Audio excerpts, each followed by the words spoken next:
agakiza mu mitima yacu namwe muyera dufise twitaye kwishingano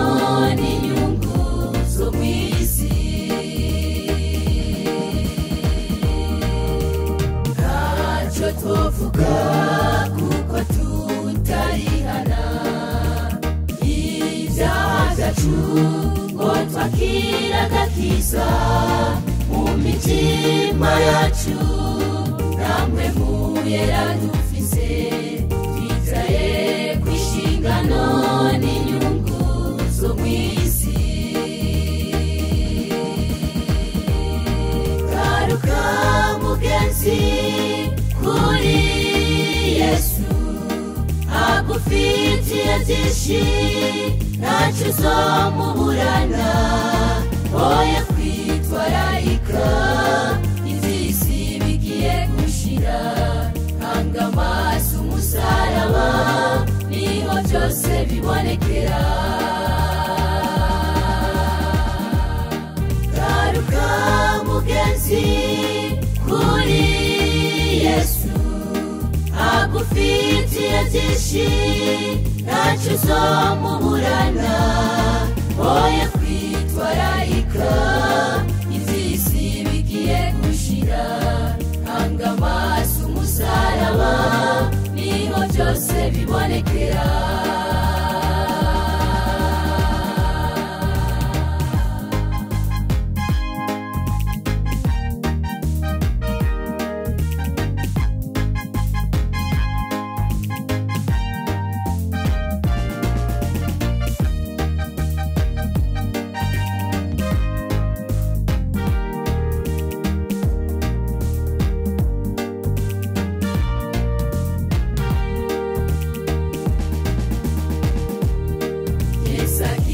kugaruka vuba cyane bidatinze ese mugezi wanje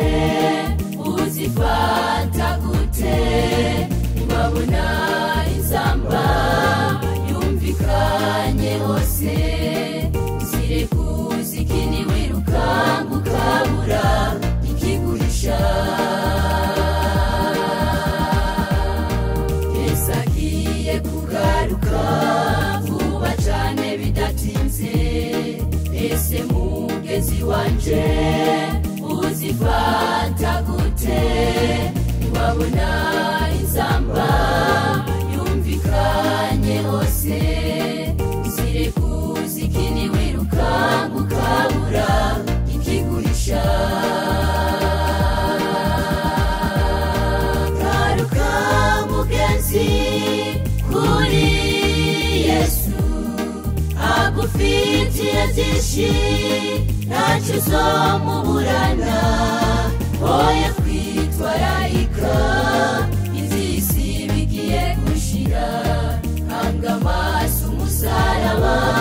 niho byose bibonekera garuka mugenzi kuri Yesu agufitiye byinshi ntacyo uzomuburana oya kwitwararika ivy'isi bigiye gushira hanga amaso umusaraba niho byose bibonekera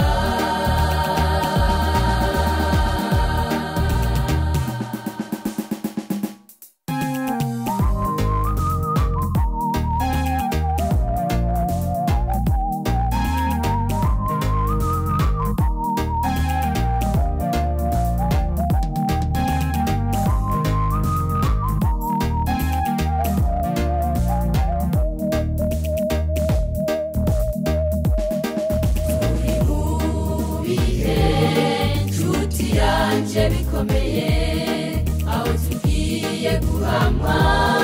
baduhora isabato duhura n'ibigeragezo by'isi tukiheba gusembera kwemagira ukuri kumwami Yesu turi mu bihe nshuti yanje bikomeye mukama baduhora isabato kubura n'ibigeragezo by'isi cutukireba uzemera kwemagira ukuri kumwami Yesu garuka mugenzi kuri Yesu agufitiye byinshi ntacyo uzomuburana oye kwitwararika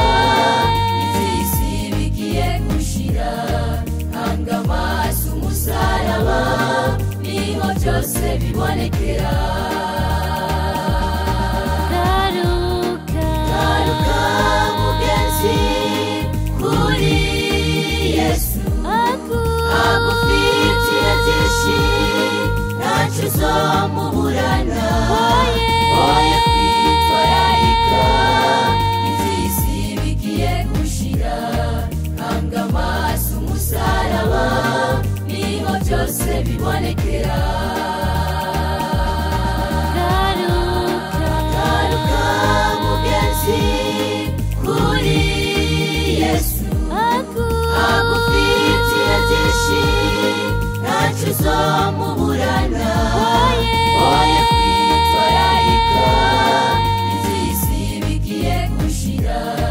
hanga amaso umusaraba